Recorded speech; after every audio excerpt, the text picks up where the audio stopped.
Okay, and then All right. there's one more late business. I know that.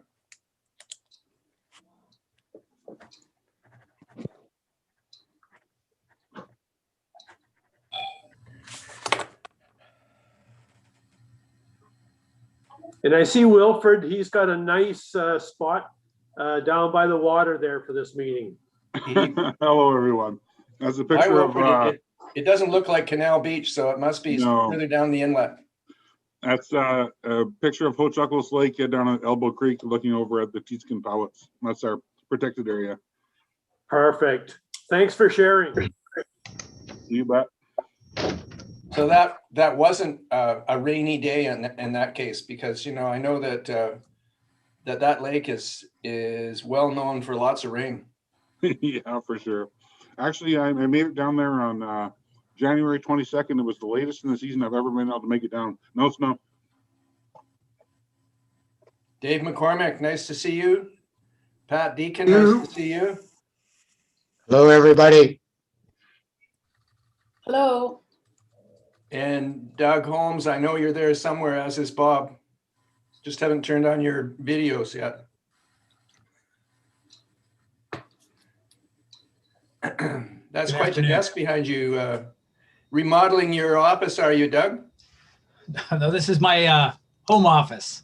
Ah, Janice has me working at home from time to time, just to keep our office numbers balanced. It's sort of like, you know, you have to count noses before you go into the store to make sure that you're not the 181st person. It's like that. Yeah. I'm surprised Mr. McCormick is not wearing his Toronto Maple Leafs jersey. They are in first place. And your Edmonton, your Oilers aren't from home. Your Oilers are also in a place. Hey, Dave, the Canucks would be in first place if it wasn't for all their losses. That's true. Dan, nice to see you. You guys. And Mark as well. Thank you. Okay, we can start because we have a quorum. In fact, we more than have a quorum, so this is great. So welcome everybody to our the third of 3 visioning sessions. Somewhere here I lost my, oh, there's Mark. I know Andrew's there somewhere, I just don't see Yeah, him. Andrew just popped out. He had a speaker problem. He's coming back. Okay. And then, okay, this is perfect. All right, so thanks everybody. This is, I know it's sunny out there somewhere, but it's not as sunny as Wilfred's picture, but it is still nice in Port Alberni. I'd like to call our meeting to order and acknowledge that we are on the traditional territory of the Hupetchisitt and Sechot First Nations. We have an agenda in front of us. A motion to approve would be in order, please. So moved. Okay, thank you. A seconder? I think I'll second the verbal agenda. Well, I'm looking at a printed one, so. Okay, anybody opposed? In which case it's carried. And we have minutes from last week's session, from February 16th session. Motion to adopt those minutes, please. Motion to adopt. Thank you. A seconder? Penny, thank you. Anybody opposed? Then it's carried. I'd like to welcome Dave McCormick from the Port Authority, who is stepping in and representing Shelley. Thanks, Dave, for doing that. And Natasha, welcome. Penny, question? A question about alternate. So would Dave be an alternate? We don't have alternates, do we? We don't have alternates on our committee. So I'm actually not sure whether he's allowed to vote or not, but he is.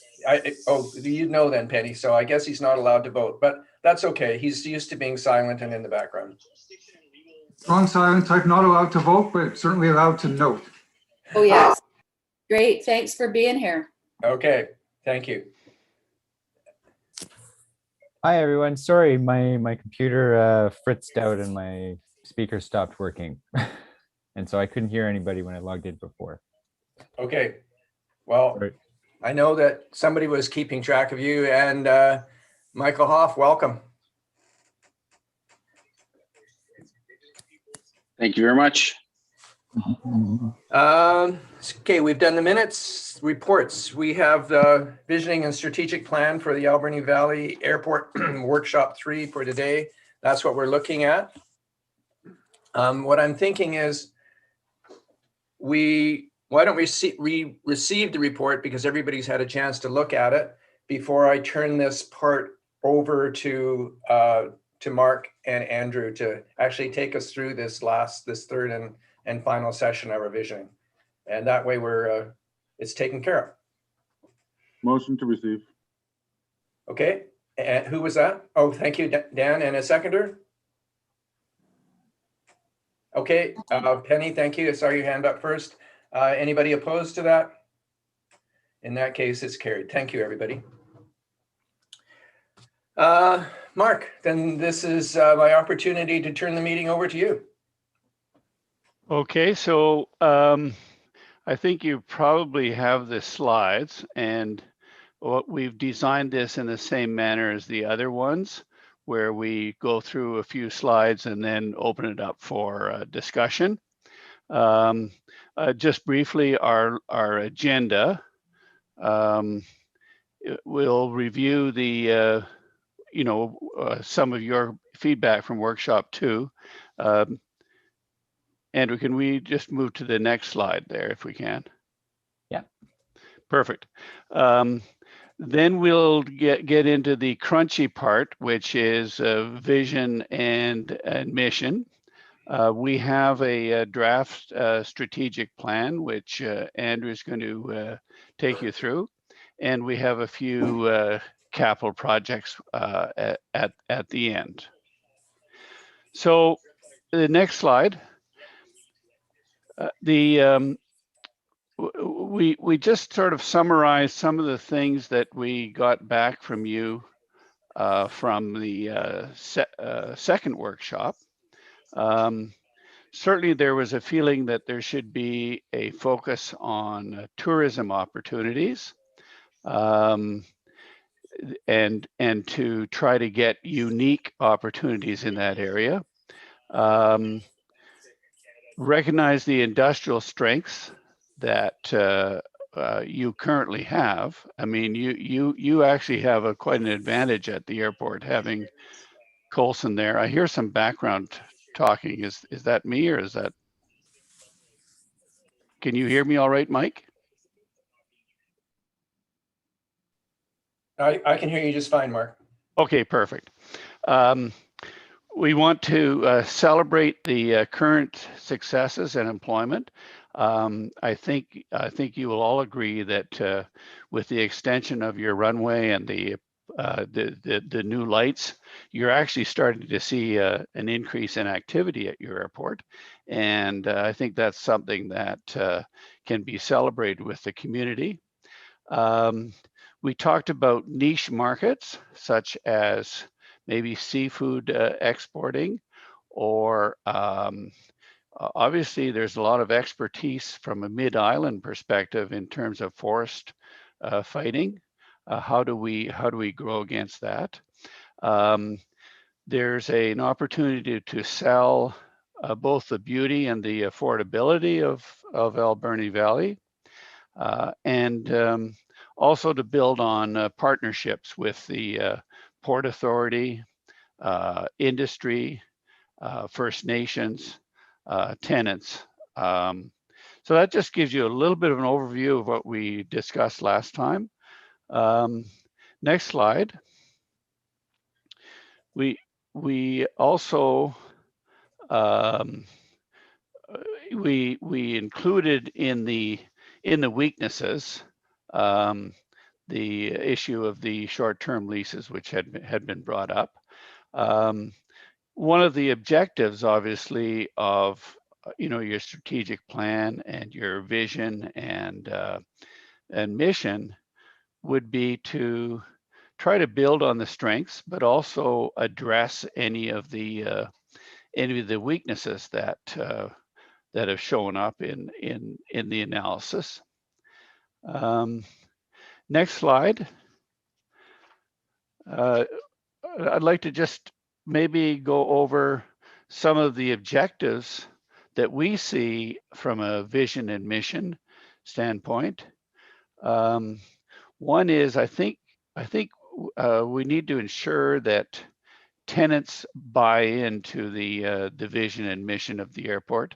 I mean, we all know that for a store or an airport, your tenants are probably the best ambassadors for your airport.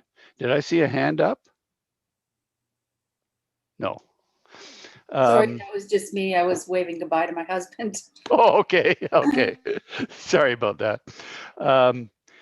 Obviously, try for unique advantages. In other words, how do you differentiate yourself from other airports? How do you make yourself attractive, and take business away from other airports or draw new people to your airport? Obviously, build on strength. It needs to be owned by the community. And the community needs to feel they also own the airport. I think a vision and mission should be short enough that as we talk, we need to be able to do describe the airport in the distance of an elevator ride. You don't necessarily need a great long set of vision. You'll see some of the examples we've got later on to talk about that. And it should also be kind of a kickoff to any lead-off stories for your airport. So I'm going to just open it up there for general discussion. It's more of a review of what we've heard to date, and then the next we will go into sort of the samples for the vision and mission. So I turn it back to you, Mike, for any comments.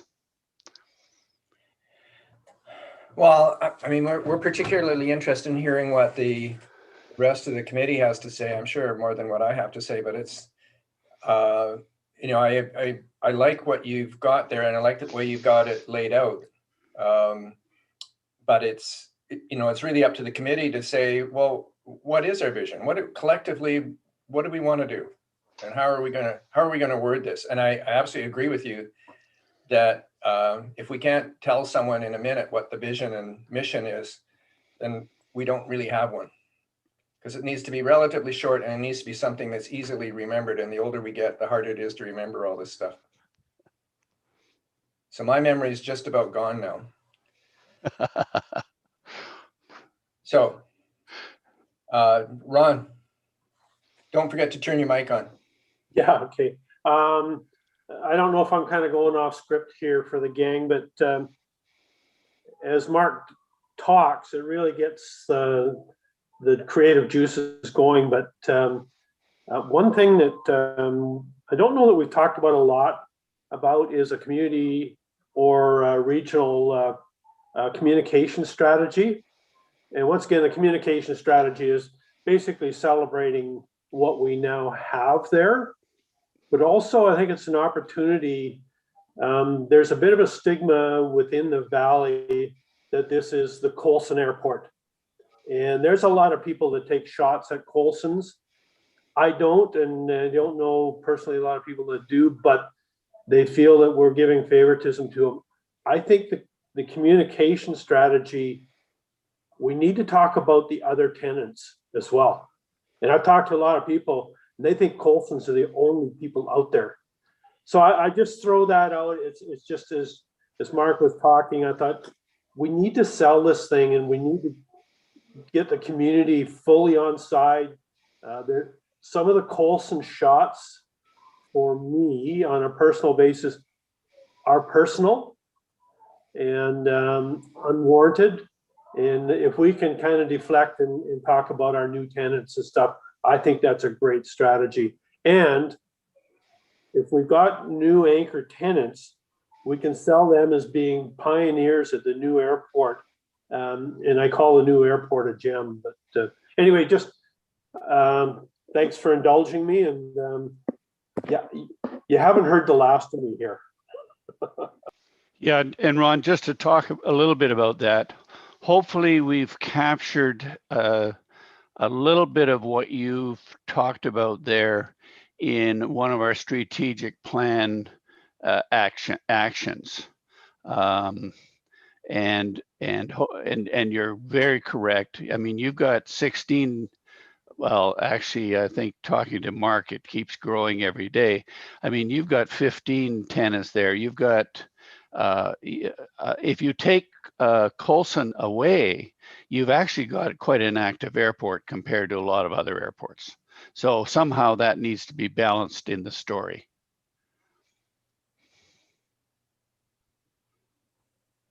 Shall we move on, Mike, and try to jump into the dangerous part, which is the wording of the vision and mission?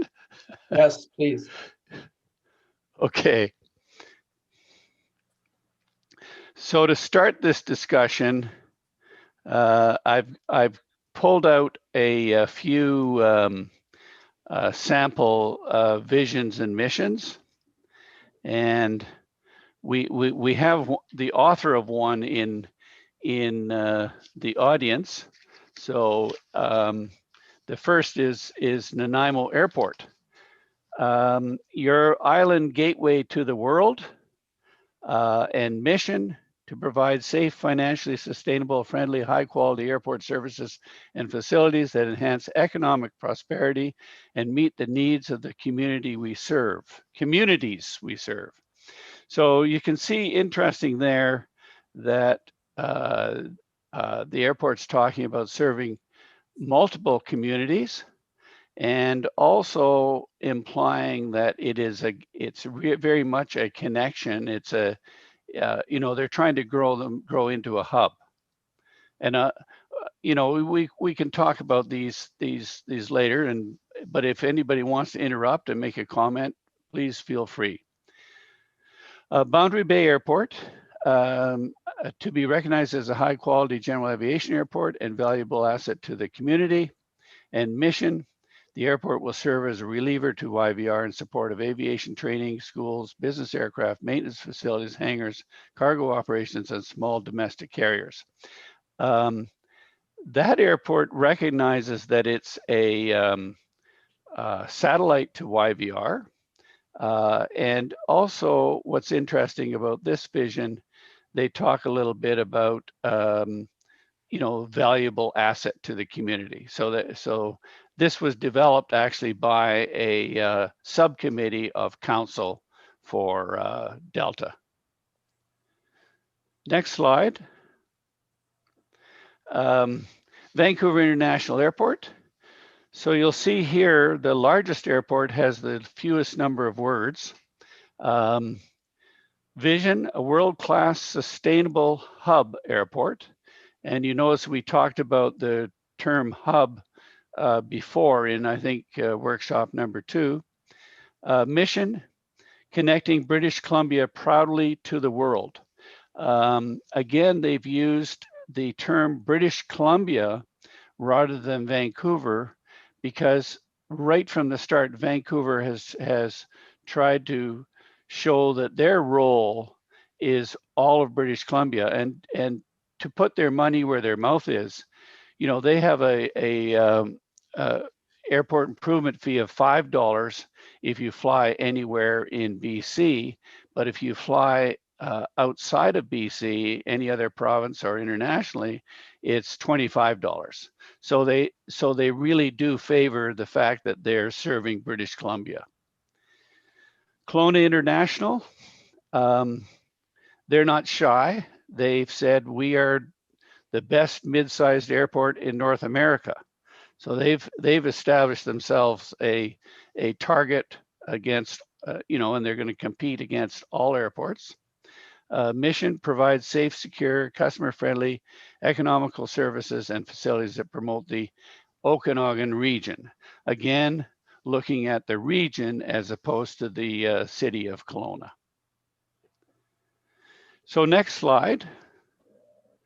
We gave you some starting words to, having been involved in a few mission statements before, there can be a lot of wordsmithing involved, but I'll give you sort of a short one to start. Vancouver Island's mid-island home for aerial firefighting, general aviation, and adventure. The word aerial might not be there because you also have forest firefighting on the ground, not just aerial. Vision 2, to become Vancouver Island's premier industrial airport supporting manufacturing, training, tourism, and world-class aerial firefighting expertise. And Vision 3, which is sort of like catchy phrases, open spaces, industry bases, interesting places. Interestingly, the district has a term which says, we are all one. They've adopted that as kind of a tagline.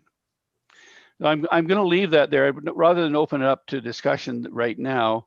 I'll also include the mission statement, which is the next slide. So the draft mission statement would be to support diversified aviation clients, including firefighting, manufacturing, maintenance, flight training, tourism, and cargo through professional and safe facilities, strategic partnerships, alignment with the community, and economic growth. So I'll open it up now to discussion, and maybe we would go back to the, I think having given you some alternatives there, I think fewer words would be better. And I'll leave it at that for open discussion.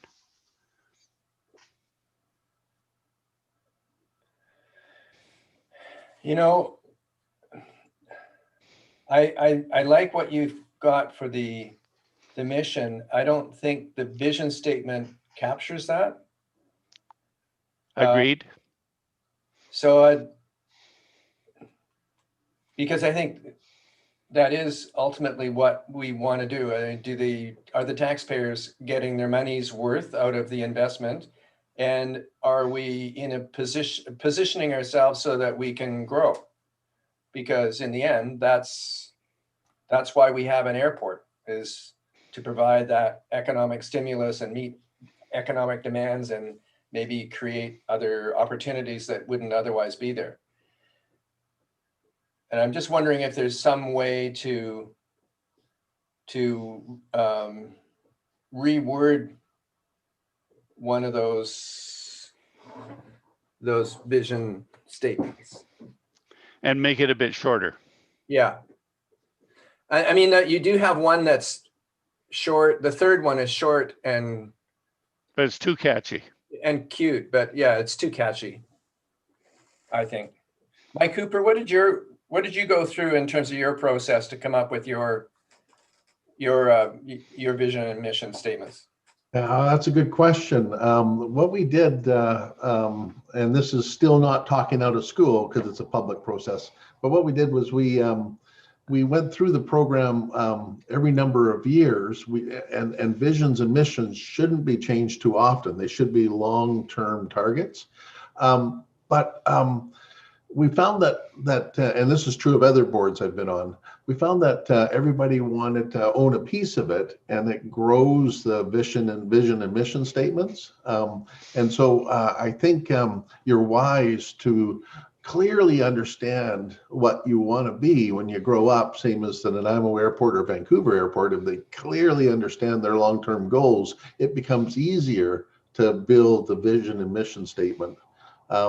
And you have still some options on the table. So it's going to be interesting to see how we land on a final vision mission that you all can hug.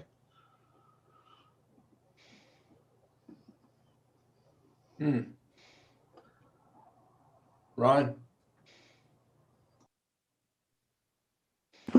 I'm back. I actually quite liked vision statement number 2 there. And the reason for that is I thought it was quite bold. And I think that maybe as a community and in this business, we need to be bold. I think you could eliminate "to become" at the beginning of the statement and just say Vancouver Island's premier industrial airport, something like that. But I that one caught my imagination, and it may not be perfect in its present form, but I kind of liked what it said, because I think it's where we want to be today, tomorrow, and in the distant future as well, as far as development. But I could be wrong, but I kind of like that. And anyway, those are just my thoughts. Okay, Penny? Turn your mic on. There we go. Thank you. I just think that what we need to focus on is that we are an airport. We are not any one of those businesses. And they could leave us at any time. Or somebody else could come in and, be the lead. So I think that saying part of our vision could be that we want to have the opportunity available for expansion on what we have, but I'd really like to see us like a very open to new business, to new economic activity of any kind. So I don't know that this really captures that. So thanks. Okay, Dan, are you getting ready to put your 2 cents worth in? Dan Savard?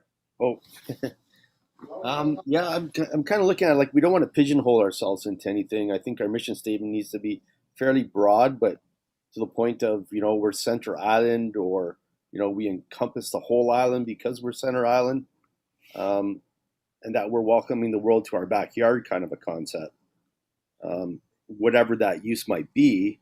But it's got to be somewhat broad, so we don't take away from tourism, we don't take away from firefighting, that it's just kind of all encompassing, but still in line with what we believe. Okay. I noticed no one's mentioning a geographic, we're the geographic center of Vancouver Island. And I guess it doesn't matter when you're an airport, because you're just flying to wherever you fly to. So maybe that's an advantage, and maybe it's not. Maybe it doesn't matter.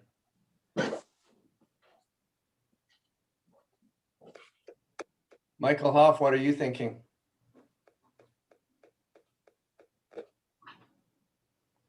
Thanks. Yeah, I haven't had an opportunity to talk to any of you about this because I was away flying. So I'll just, if you'd allow me, backtrack a little bit, if that's okay. And just let you know that I'm actually quite impressed with where this has landed. I was skeptical of some of the stuff we were talking about earlier, and wasn't sure if the group really had a good sense of identity. And coming out of this, I think you really do. Just an odd anecdotal story where they were talking about seafood in this, and I kind of went, I don't know about that. And then I had to reflect as I was flying 40 tons of lamb out of New Zealand the other day, that I started my career flying seafood around Haida Gwaii. So sometimes I need a little rejig myself, but I really like this. If I could throw one thing out there, and I really don't know how to word it, but we start our own meetings off talking about the land that we're on. So I kind of feel like, you know, maybe there should be a First Nations component.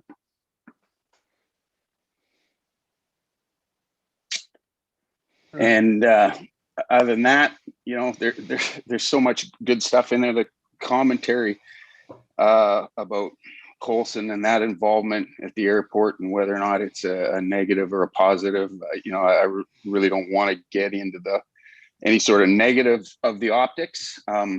But as an aviator who flies all over the world, people in Port Alberni might take for granted the special recognition that is the Mars.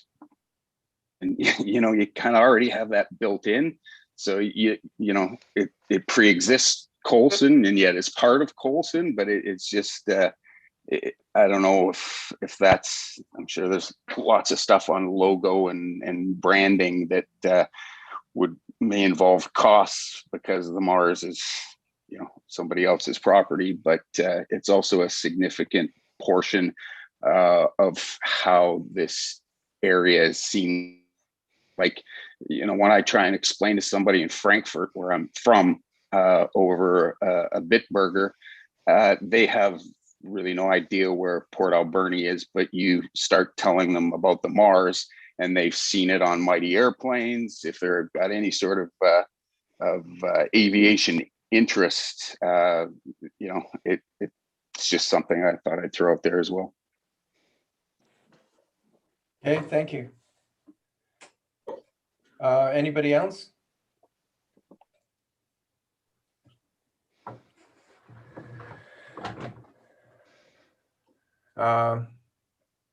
Penny? I'll jump back in again. Okay, thank you. I really like what you've said about talking about the identity, and I've been thinking about how to incorporate the First Nations land aspect and culture. And you mentioned we are all one is what the regional district has adopted.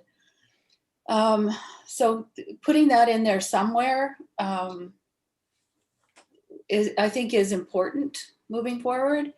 And I agree that the Mars really is a world renowned aviation. Those planes, everybody loves those planes, and they still exist, but they aren't out at the airport. And so I think about other historic planes like, well, we've been talking about Viking, but small in the big scale, but you know, it's not the Viking airport, it's the Victoria airport. So I always try to keep myself focused on what it is, rather than like that it's the airport that we're promoting. It's not the businesses there, but we want to make sure that people understand that we're open to business and we want to support them. So I think that's where the piece comes in, that we're supportive rather than ownership. Thanks. Okay. Anybody else? Ron? Mike, thanks for your thoughts, by the way. That's great to hear. And I'm just sitting here. I wonder if the committee could be encouraging for one of the Mars to actually be at the airport. And Michael, maybe you would be able to comment for me anyway. Would people fly in to have a look at that aircraft?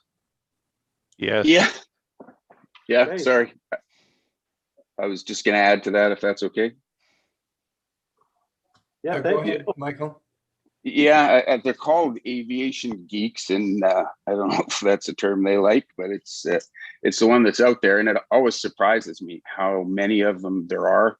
And I'll be landing in airports all over the world, and there's people out there with handheld scanners, listening to air traffic control, taking pictures. There's internet websites, magazines. I used to fly for a company out of the Queen Charlotte's called Transprovincial that flew these old aircraft called Bristol freighters. You have people like the front man for the rock band Iron Maiden going to Yellowknife to fly in DC-3s. It exists, and there's a lot of them.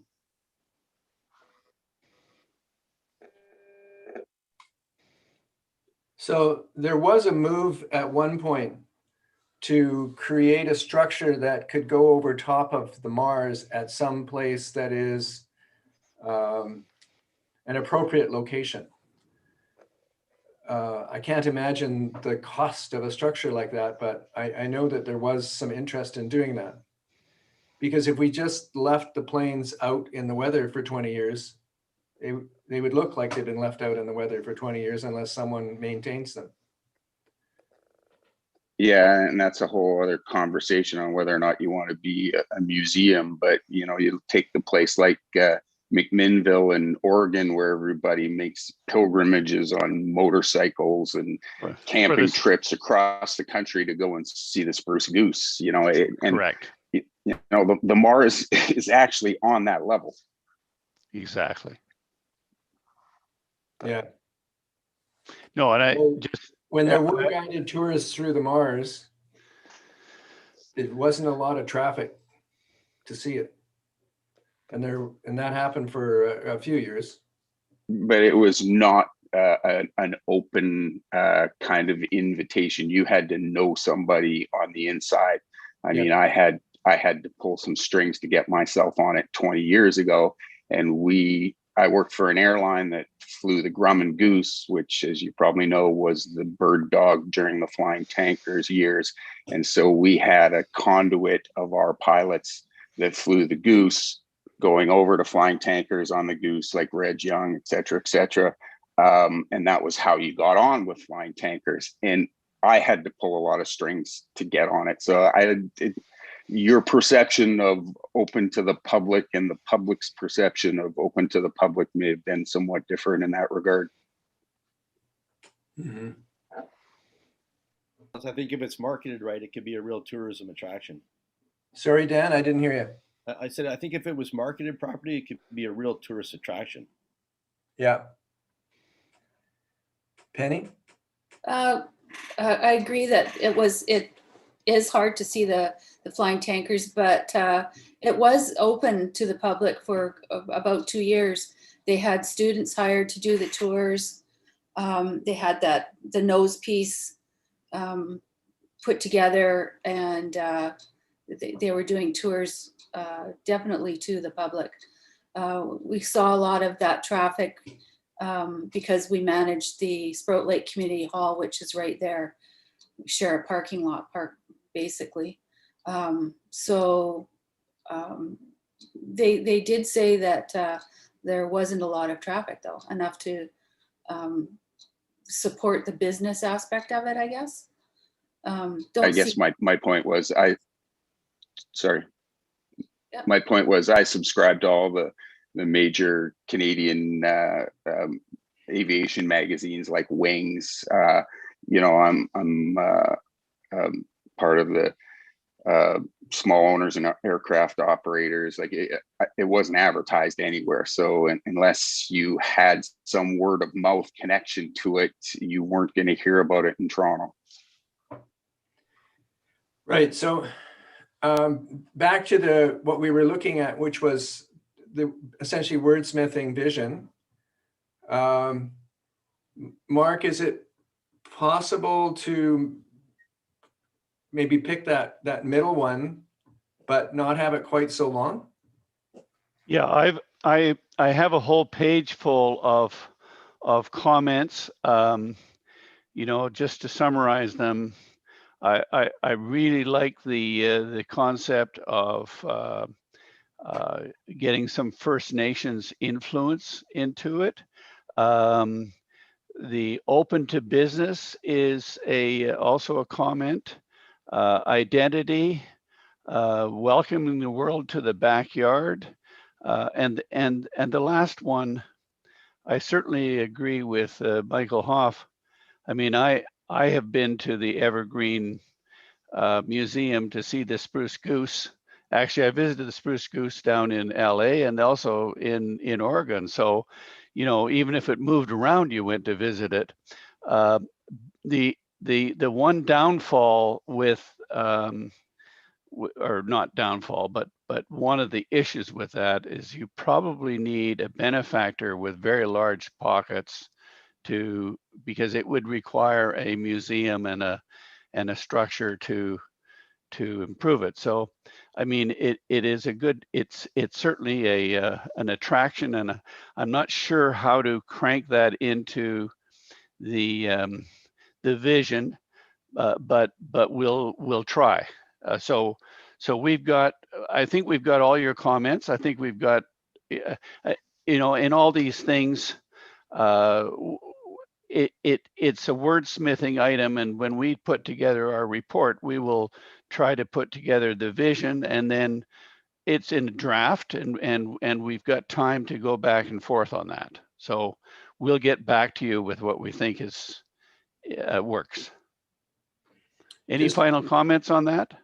Yeah, there's a few people we haven't heard from, so I'm just wondering if Wilfred or Natasha or Bob or Brandy have anything that they want to add.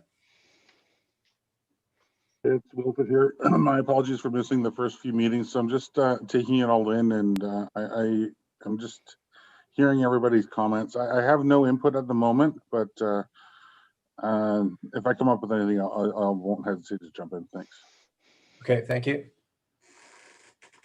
Bob here. I don't think my microphone and the signal is working well. I got some problems with my iPad.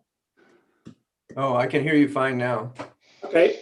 Well, I don't have any particular comments. I think to keep it brief, I kind of like the first one that was shown there, but the second one, the longer one, is great too. Just a little fixing up, I think, would be handy. I have no other comments. Thanks, Bob. Okay, so do you have something enough to go with then, Mark? Yes, we do. Okay, thank you. Okay, so next on the next, we're going to jump into giving you an overview of the strategic plan. I know you've got a printout, and I'm going to challenge Andrew to take you through that one. All right, so yeah, the strategic plan we really structured after the ACRD strategic plan. They've got 5 strategic focus areas outlined in that plan, starting with economy and COVID-19 recovery, communications and engagement, infrastructure management, emergency management, and partnerships and alignment. And in the discussion we just had about mission and vision, I think a lot of those intentions that people have already said that they want to be part of this plan, you'll find are reflected in one of those like strategic focus areas as we go through. So we'll start with strategic focus number 1. So that's the economy and COVID-19 recovery. And we've structured each of these buckets of strategies into what the strategy is, the objective that would come out of that. So this is really intended to be implementation focused, to make this plan really usable by the committee going forward. So in terms of celebrating the economic value and its role in COVID-19 recovery of the airport, strategy 1 is to celebrate the weather observation system completion, and just to make sure that the flying community and the public know that things are happening at the airport, and maybe doing some more media coverage on that. And that some of these strategies overlap.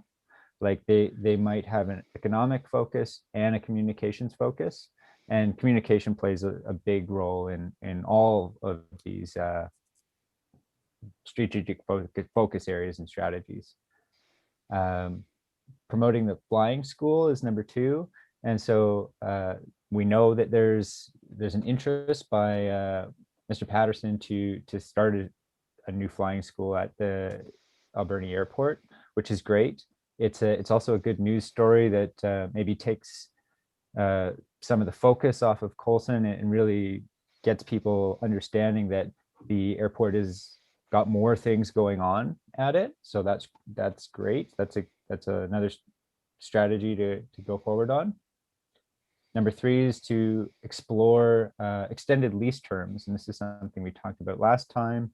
And you know, this is the action related to this is more of a land use planning exercise to kind of understand what the opportunities for leases are and how to attract new tenants to the airport, especially for the longer term.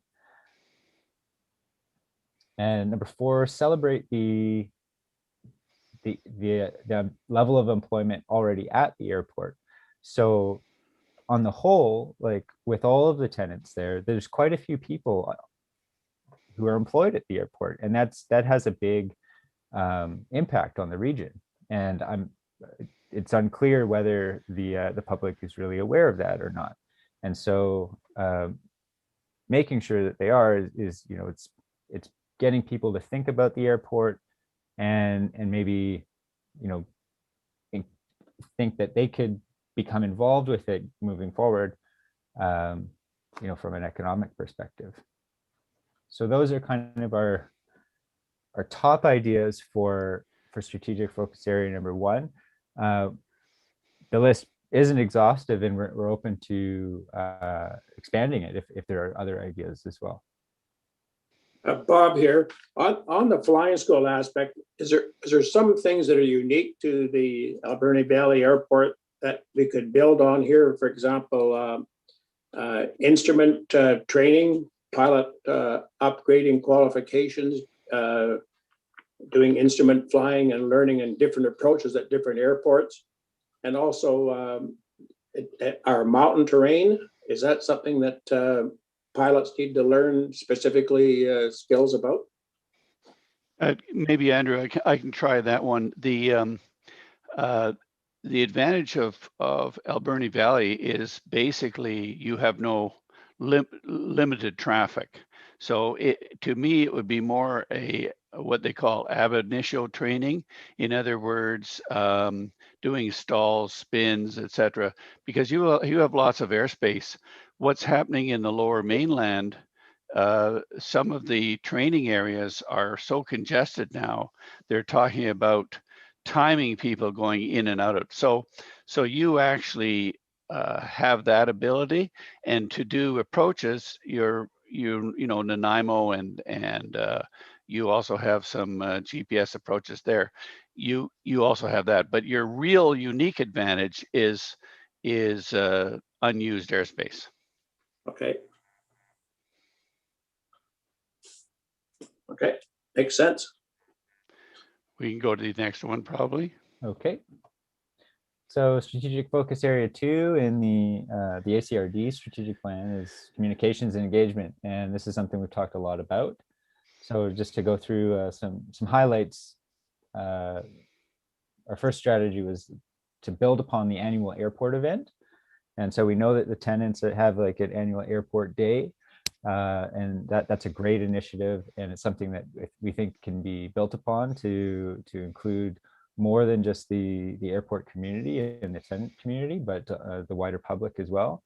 And it's quite possible that it already does, but it might not be well understood by the public. So making sure that everybody knows that it's something that they can go do, and maybe that there's unique things that they can do while they're there.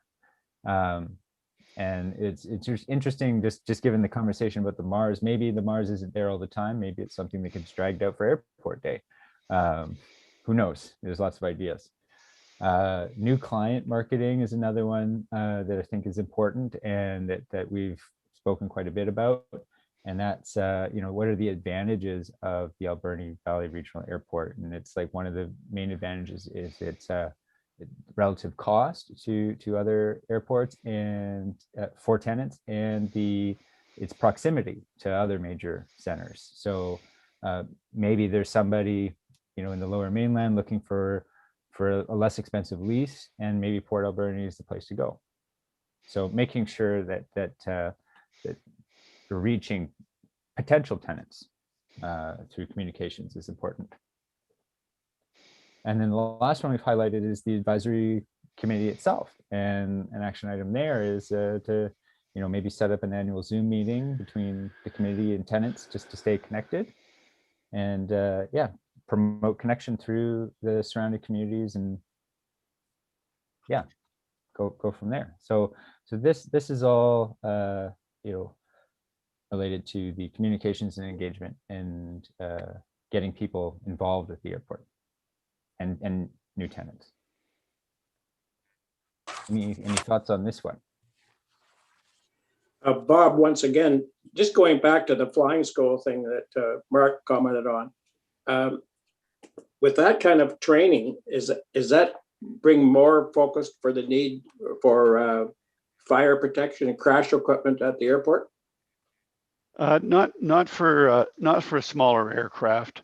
That the crash equipment standards are governed by Transport Canada criteria, and certainly Mike Hooper can give you detail on that if you want. But basically, it's a passenger traffic that governs your passenger traffic and size of aircraft. With the training aircraft, that's not required. Only basically municipal response is there. You fly at your own risk. It's like taking a car out into the woods, I guess is what you would say. Yeah, I understand the technical requirement from Transport Canada, but would having some increased availability of crash and fire equipment there, would that give some reassurance to a flight school operator to relocate here from somewhere else? Yeah, one of the things further on in our list of strategic plan, you have a forest firefighting base there, and we were thinking maybe a fire training facility could be combined in that, which would put equipment out at the airport. Just a possibility. Okay. And on the flying training, is Warwick on the call? Is what? Sorry? Warwick Patterson. I don't think he is. Okay, fine. Yes, Warwick is on. Yes, but is he able to talk, or is he just listening? He's just listening, but I can allow him to talk. Yeah, maybe I think it would help the committee to hear him why he's relocating from Squamish.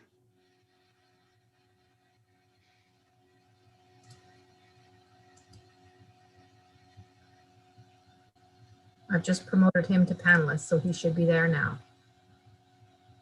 Can you guys hear me? We can hear you, Warwick. Okay. Yeah, I'm sorry. I'm just driving at the moment, but I'm listening in. Yeah, one of the big advantages of Port Alberni is just the facility and the space, like was mentioned. In Squamish, we have a flying school who is quite successful, but they're hemmed in by the lack of ability to expand their operation. The district here is dragging their feet on allowing any new leases. So the airport is really closed for business here. And as I was planning mine, I'm moving to Port Alberni, and the airport there is such a good opportunity to build something like that, flying school. And yeah, like was said, there's lots of space. I have intentions eventually to expand into a specialty flying school, so aerobatics, bush flying, things like that. My big goal is to make it a destination for European and other pilots from outside the region to come and learn sort of the BC way of flying. So there's a lot of elements there that really add up, plus the availability of lease slots. Thanks very much, Warwick. I think that should give you a pretty good answer. Yeah, thank you. Yeah, no worries. Thanks. Okay, Andrew, let's go to number 3. Okay. So the third strategic focus area is infrastructure management. And so related to the airport, we think that the number one strategy related to infrastructure management is to start with the land use plan. And so that would help the committee and the regional district help understand how many lease lots they could be providing, and what size and configuration, and what kinds of uses that they could be providing at the airport, and even areas adjacent. And so what might be included in that is, aside from the lots, are different scenarios for development at the airport. So that would help understanding the servicing and infrastructure requirements going forward. Number 2 is a capital plan. So in the same kind of vein, is just understanding what the needs are from maybe the scenarios in the land use plan, and what it's going to take to fund different upgrades at the airport. And then 3, servicing plan. So that's looking at the current power, sewer, and water requirements, and how those could be provided maybe more efficiently, and how the airport committee could, and the regional district could pay for improved servicing at the airport. So those are the big ones related to infrastructure management. Bob here again. Can I just ask, what is the current situation for providing water and wastewater sewer? Yeah, Mark's probably better to answer that, but it's on an individual basis, individual septics, etc. Mark, did you want to talk about that?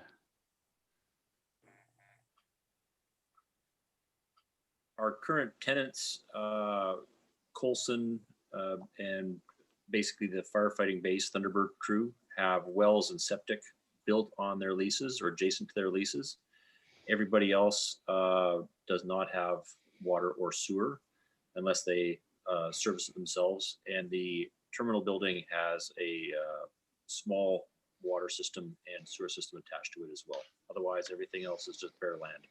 Okay, thank you. And just to finish that off, Mike Hooper, maybe you can talk a little bit about Nanaimo, which is a much more developed airport that still has some of the same situation. We actually did it the same way. And this is not talking out of school again too, because this is public. We put in wells and septic and had microsites the same as Port Alberni, because the cost of a community system was so great. Having said that, like any community, as you grow, you have that long-term plan. We worked with Urban Systems to build a very long-term plan that's on our website, and it includes modularizing into a full community freshwater, wastewater, and stormwater system. Okay, maybe we should move to the next one. I'm conscious of time. Penny had a question. I just wanted to say that there might be opportunity to work with the regional district on water, and at least water. There might be opportunity to run a line over from Beaver Creek or through from the city. We are looking at possible water for partial areas of in Sprout Lake, including the Hoopachesset Reserve, Cleecoot Reserve, which is on right at the road before you go down to the airport. So water might be close.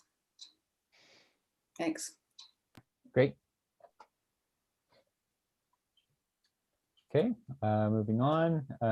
Emergency management, another topic that's come up quite a few times. And so aerial firefighting, Port Alberni's sort of known as a base for aerial firefighting in the region already. So this is, building on existing use and celebrating it a little bit, and partnering maybe with or local colleges, universities, and Ministry of Forests to ensure that it stays that way, and to promote it as a natural strength. Strategy 2 is part of the district emergency plan, and that's just to make sure that the airport is within district emergency plans and accounted for, because it has a role to play from a firefighting point of view, as well as a medevac point of view. So I think that it's important to be part of those processes. And then 3, promotion of medevacs, just to make sure that people understand that this is one of the roles that the airport plays as well in providing medical service to regional hospitals. Any thoughts on these ones? It's a little more straightforward. And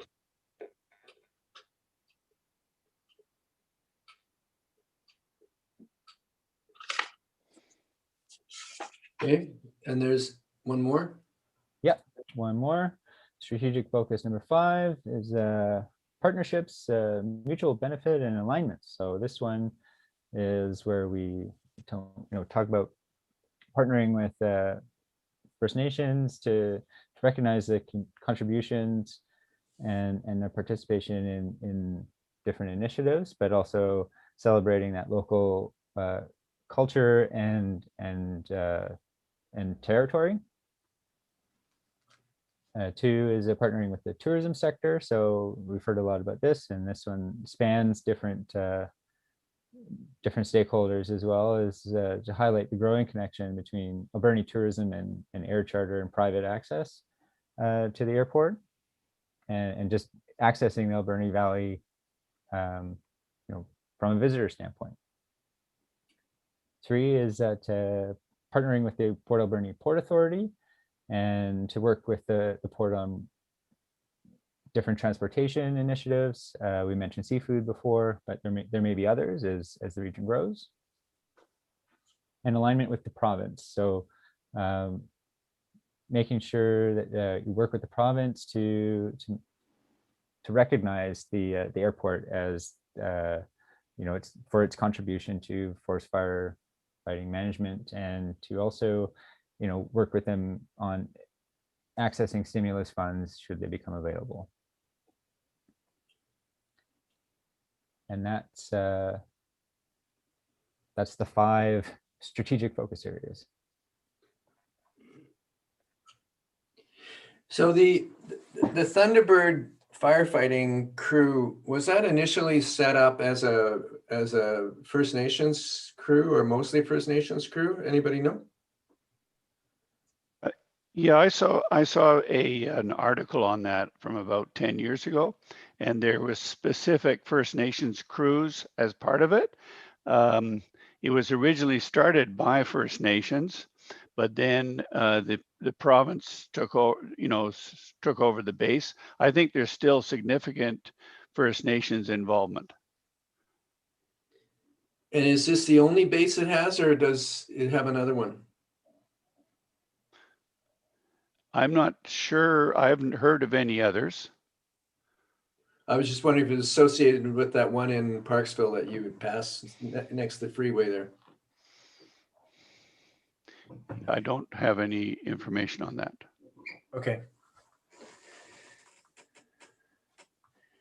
So, Mark, what when we have this focus,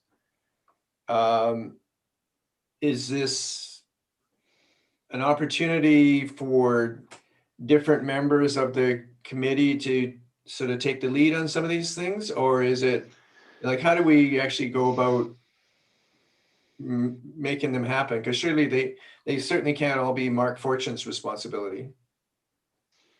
Yeah, and I think that's a you know, the ongoing. I mean, what hopefully we're delivering for you is your vision and strategic plan.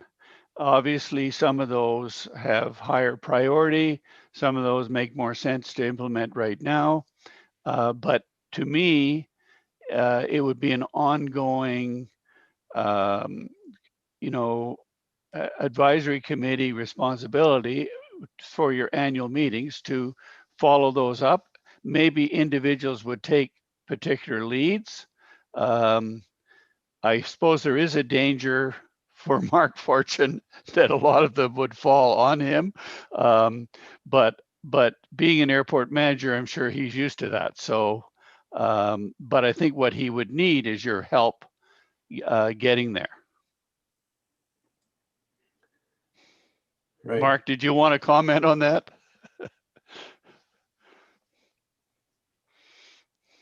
Not really, no. No, I'm in going back to Mike Hooper, who's been an airport manager.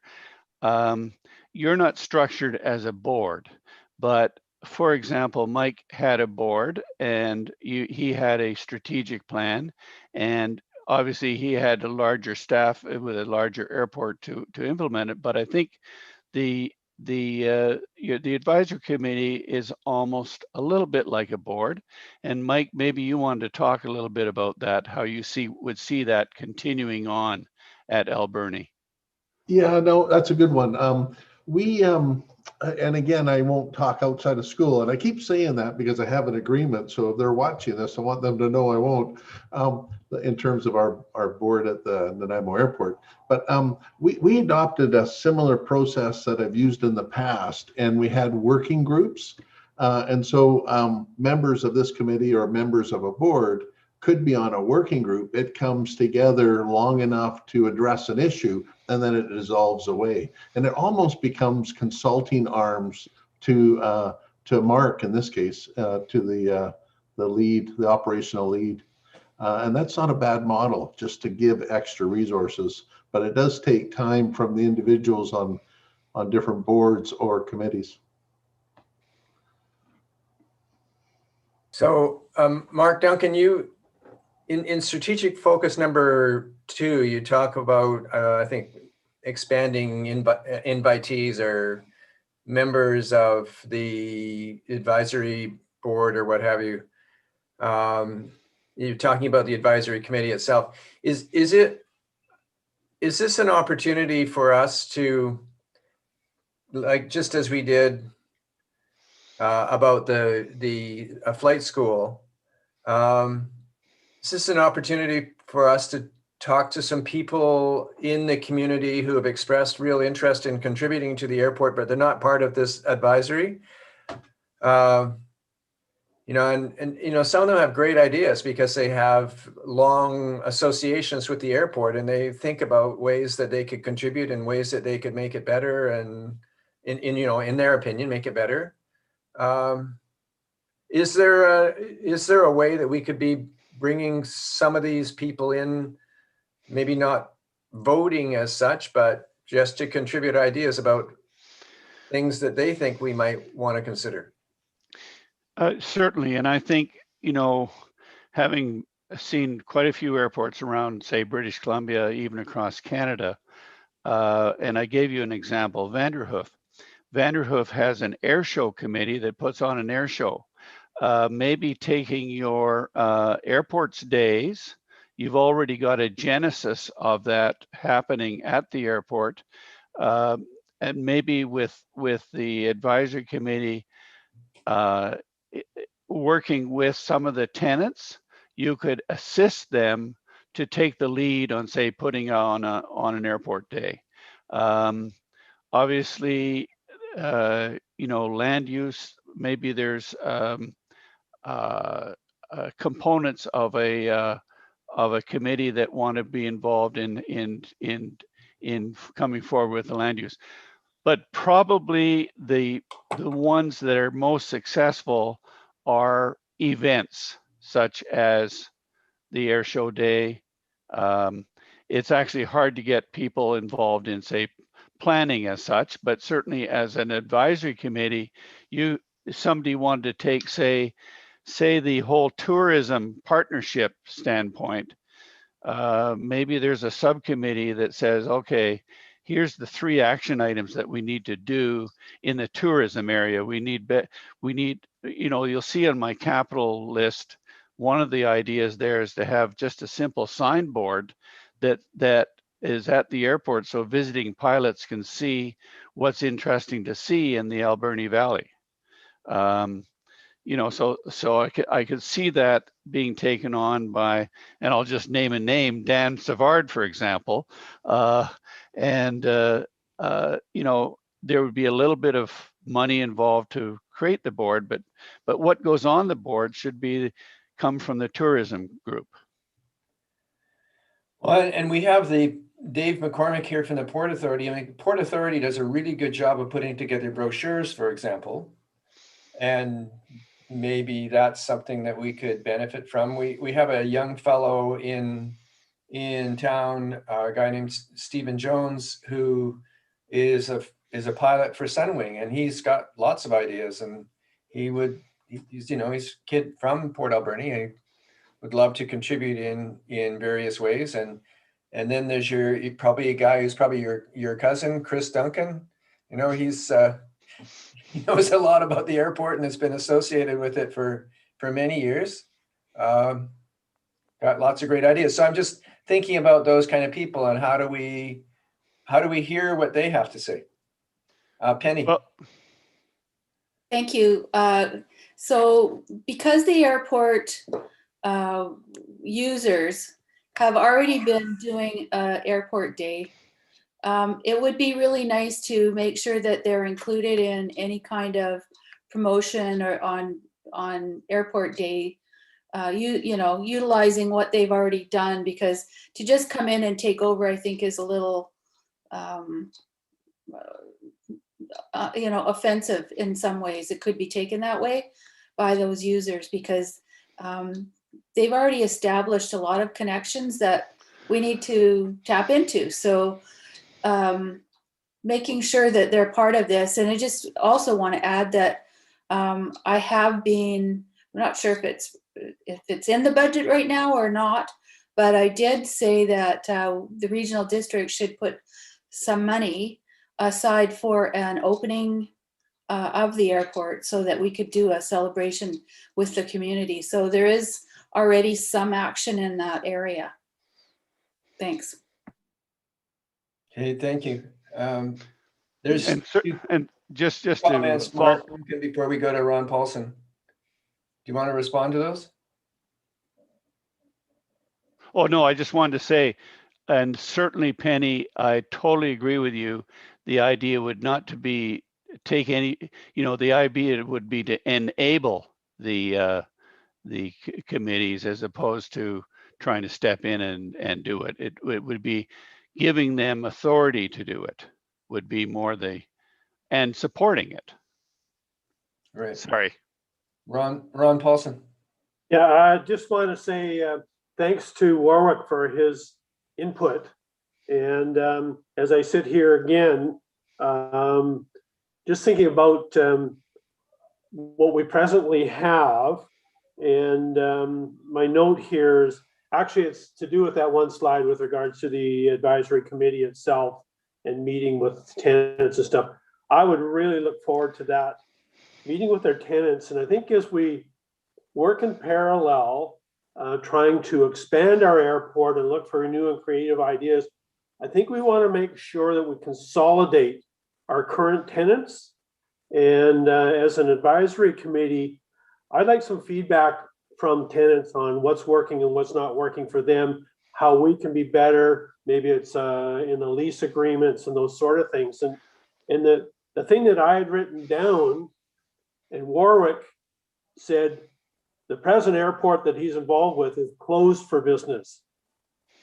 And I wrote down, we got to make sure we're open for business. And if our present tenants are happy and content, they become our salespeople, or at least part of that program.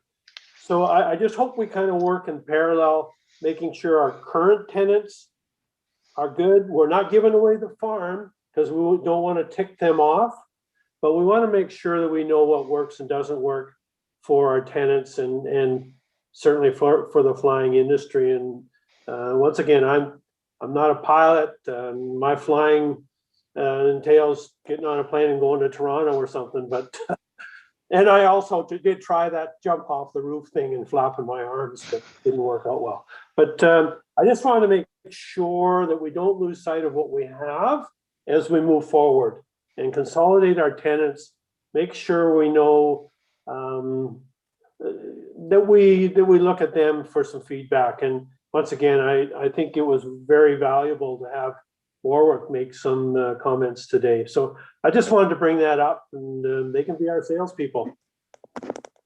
Thank you. Back to you, Mark.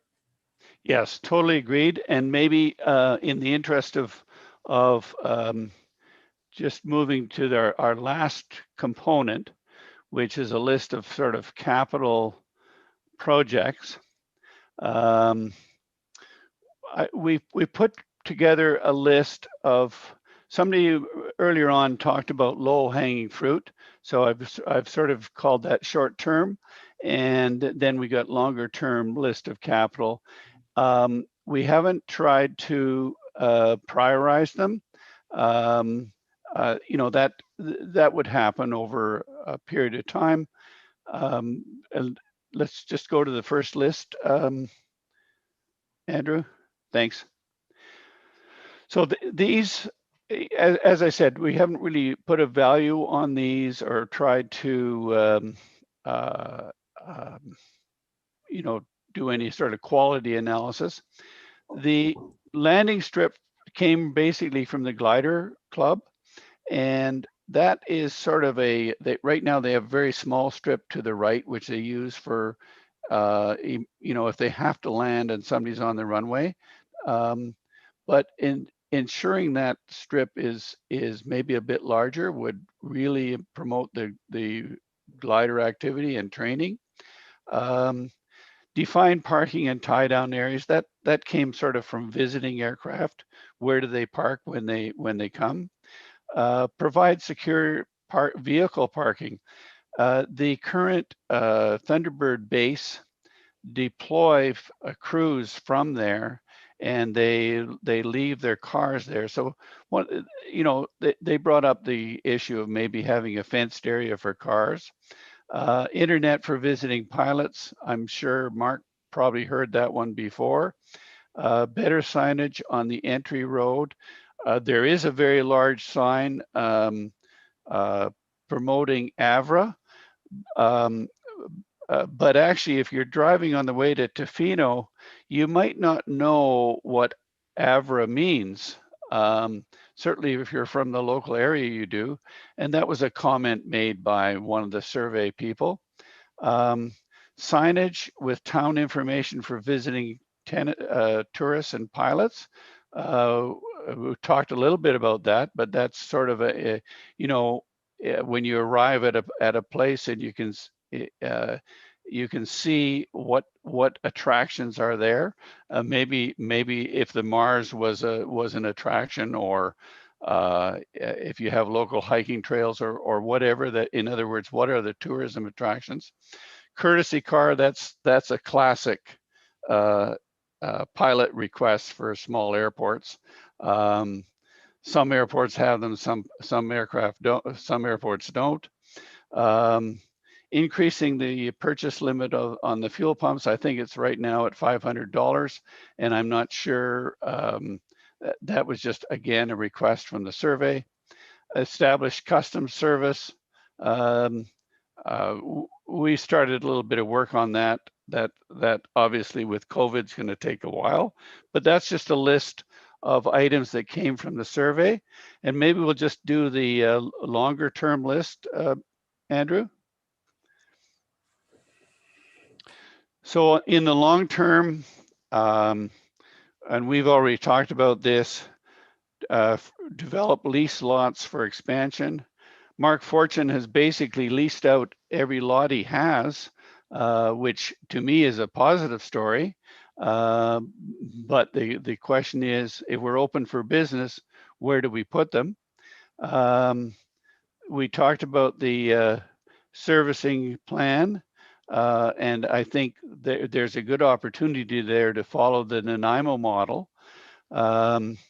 Develop flying school, we've talked about that. There was a comment saying, wouldn't it be nice to have a restaurant at the airport so that people could go out and view aircraft? Again, you know, the question is that what's the return on investment in that, and who would fund the airport? That you would need a partner in that regard. Camping area for visiting pilots. You know, maybe that could be experimented with a fly-in. Taxi improvements for separation of aircraft. There were some comments about large aircraft taxiing by smaller aircraft. To me, that's a you know, a pilot rules of the road and basically using common sense. But maybe there's some issue. Maybe there's some improvements can be made there. Establish a fire district training facility. You are in the middle of the island. Maybe you become the center for forestry fires for Vancouver Island. Turnaround area at runway ends. That's again a pilot comment. Ancillary storage facility. The current Crown grant to you restricts you somewhat in, say, establishing a multi-use storage facility, but maybe seafood or cargo type capabilities are possible. And then you know, if you get a flying school up and operating, the next natural item is a mixed-use maintenance facility, which may include painting of aircraft, which I understand Coulson has a difficulty with, but there's probably some offshoot maintenance activities that could be done. And maybe we'll just use the last slide, Andrew, and then open it for discussion. So the next step, you've given us a challenge to consolidate the vision, and I think we've got some good words to put in there, like open for business and things like that. So we will do that. We owe you a sort of a finalized strategic plan. We hope to be able to distribute that in the next week or I guess 2 weeks. And then after we get your comments back on that, we would do a final report with a target of March 23rd. So with that, I'll just open it up for discussion, and maybe we can talk about the capital and any. I think you've given us pretty good direction on the vision. Maybe you have some comments on the capital short term and long term. I do recognize that a lot of this tends to cascade down to Mark Fortune, but I think also, Mike, just in your previous discussion, there's an opportunity once we have the vision and strategic plan in place, there's an opportunity to pick off things that either tenants can take, the advisory committee can take, but and done in a manner that's supporting the tenants and supporting business growth. Well, and in terms of supporting business growth, I'm just all of our lots are leased. Is there an opportunity to expand the land base that goes with this airport? And I'm thinking particularly those lands to the east end of the runway that are currently controlled by the school district. But there isn't a school program out at the airport anymore. So is this an opportunity for us to take over that land so that we could expand something there, particularly if it came to a maintenance facility or something that was needed by some tenant that's currently at the airport? Because we do seem to have limited access to land. Yeah, and I think Mark Fortune and I discussed that briefly. And Mark, did you want to comment on that?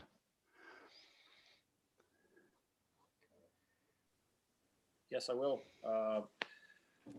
We are in the process of leasing our last lease lot at AVRA. We do have expansion capability on the south side of Airport Road, basically where the old parking lot areas are adjacent to the road. We have airport reserve of 2 lots that would form a taxiway to cross the road with basically signal gates. And that would open up the whole south-facing side of that road to a terminal, not terminal, but a small apron and taxiway network that could be accessed from both ends. So we do have potential fairly close and with limited construction costs to expand tenant occupation at the site. Okay, thanks, Mark. Any other comments? Ron? It's me again. No, I'm just sitting here, and there's a gentleman on this meeting that hasn't really commented, and it's Douglas Holmes. And this committee actually reports to that group, and I'm just wondering if Doug has some thoughts, and are we missing anything? Are we on the right track from your point of view? And yeah, just I don't know if you want to talk or not, Doug. You might just have the camera on, and since he's home, maybe he's just fallen asleep. Actually, he did send a message that he had to step away for a moment, so he may not be on right now. Okay, Penny, go ahead. Thank you. So we haven't really finished discussing about First Nations involvement. And I have a question. Were there any survey interviews with First Nations? And there could be a possibility like for a partnership to have First Nations blessing of the airport. I don't believe that's ever happened.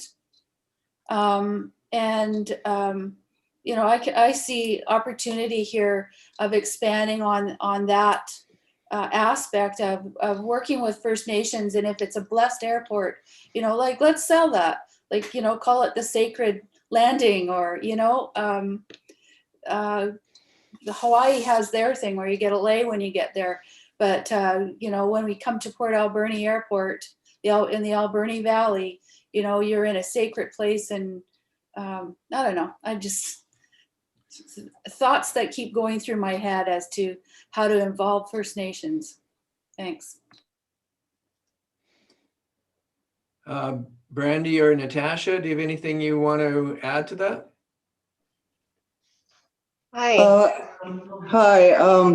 I know the airport was not blessed, although we were approached and we were added to the sign leading to the airport. I wouldn't exactly call it sacred because it's paved over or dug up for a gravel pit. And you can't drink out of the creeks because the last time we water tested them, they were through the roof and we almost got sick touching the water. So it could probably use with a blessing, but I know most of us who purchased it, the only time we really went to the airport was when we had a band member who worked for the Thunderbirds, or when we went as a whole First Nation with all the youth to go to the racetrack to watch the drag races. Saying that the drag races aren't out there anymore and we don't have any band workers working with the Thunderbirds. The only reason why we've been out there was to do water testing and to try and count the endangered turtles. Okay, thanks, Brandy. Natasha? Hi, thanks. Can you guys hear me? Yeah, we can hear you. Interesting stuff happening here. I just wanted to thank that person who had acknowledged the First Nations involvement, and thank Randy as well. I'm interested in looking to think how we could involve the acknowledgement of the territory. Perhaps if there's big events, you can invite the two nations or the one nation or the First Nations to be present right away, every time, just to have that protocol, that agreement, to have that involvement of the First Nations presence, because it's very important. And yeah, I just want to thank that person who had brought it up. I could see that there could be potential, agreements or protocols between us. Well, the airport could certainly be seen as the front door to the New Chelmsford territory. And maybe that becomes part of the vision.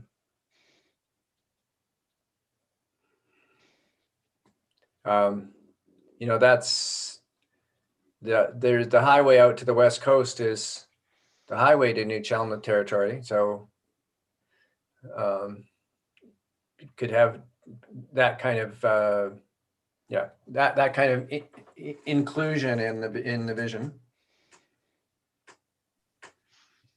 I agree with the acknowledgement of how center it is in the New Chelmsford territory. It's difficult to blanket the acknowledgement for all New Chelmsford and the front door because of how center it is in the two nations. I'd have to ask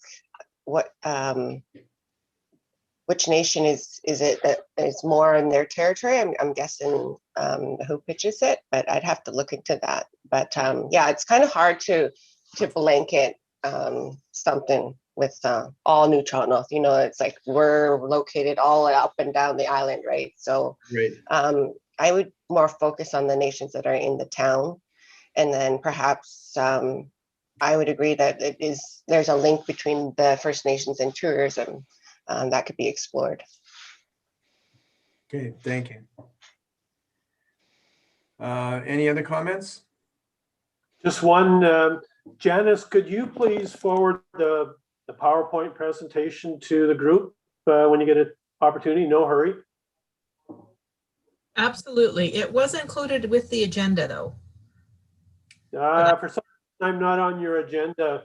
Oh, I also sent it earlier today for you when I hear you did not have a copy, but I can send it to everybody as a separate document. Okay, thank you. All right, then Mark or Andrew, any final comments from you? No, I think I'd like to thank the committee. I mean, it has been actually very, very interesting. One comment I did want to say is that having interviewed all the tenants on the airport, you actually have a very positive group of tenants already. So I think that's one of the other things that you can build on. I know you've mentioned it, and I really like Natasha's comments about how do we bring the First Nations, because I think certainly YVR has an example of that, working with the Musqueam, and Port Alberni. I think that's one of your unique things that you can build on. I'm not quite sure how I write that into the vision, but we'll try. And Andrew, any comments? No, yeah, it's been a really interesting conversation each time, and I'm happy to join you guys and be part of it. Okay, thank you. Janice, are there any questions from the public who are participating in the Zoom meeting? Any comments? Yes, Warwick Patterson did ask a question. If there was a tenants and users association, could that group have a seat on the airport committee? That's great. It's a great question, and it would be part of the what would go forth to the regional district, I would think, right, Penny? In terms of reference for this committee. Yes, there could be an addition there. Yeah. All right, then I don't see anything else. So everybody, thank you so much for your attention and your involvement in our visioning sessions. I'm sure we're all really looking forward to what comes back from Mark and Andrew on or around the 12th of March. I know I'm really anticipating what they bring back to us. So thank you, everybody, and a motion to adjourn would be in order at this point. Okay, Penny, thank you, and seconded by Dan. Thank you, everybody, for your time. Pat, Deacon, thank you for participating, and Doug, thank you for participating. Janice, as always, thank you for looking after us. And once again, Natasha, you're a great addition to our group. Thank you so much. Brandy, thank you for participating, and I just love the picture of the bear. It's great. It's a great picture. So everybody, have a great week and great rest of your time. We look forward to hearing from you, Mark. Thank you. Okay, thank you.